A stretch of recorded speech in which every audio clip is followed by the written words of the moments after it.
এই পর্যায়ে আমরা জানবার চেষ্টা করব যে কোরআন সুন্নাহর আলোকে বিভিন্ন সিম্বল বা প্রতীক বা চিহ্নের দিকে খেয়াল রেখে স্বপ্নের ব্যাখ্যা করা। আমরা বলেছিলাম যে কিছু কিছু স্বপ্ন আছে খুব সফিস্টিকেটেড, সিম্বলিক বা আইকনিক, যেখানে কোনো ইঙ্গিত দেয়া হচ্ছে, ইঙ্গিত বহ, এবং যেটার ইন্টারপ্রিটেশন না করলে এটা দিয়ে আসলে কি বোঝানো হচ্ছে এটা বোঝা যায় না।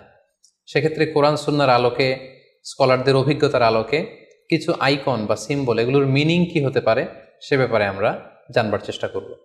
এক্ষেত্রে আমরা বলবো যে কেউ যদি স্বপ্নে রশি দেখে, স্বপ্নে যদি সে রশি দেখে তাহলে এটা গুড সাইন।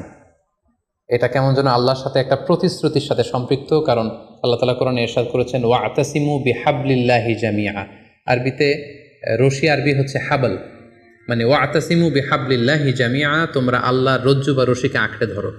তাহলে রশি দেখা মানে এখানে আমরা আল্লাহর ওয়াদাগুলো যেন পূরণ করি, আল্লাহর আনুগত্য যেন আমরা প্রপারলি করতে পারি, এটা ইঙ্গিত করছে।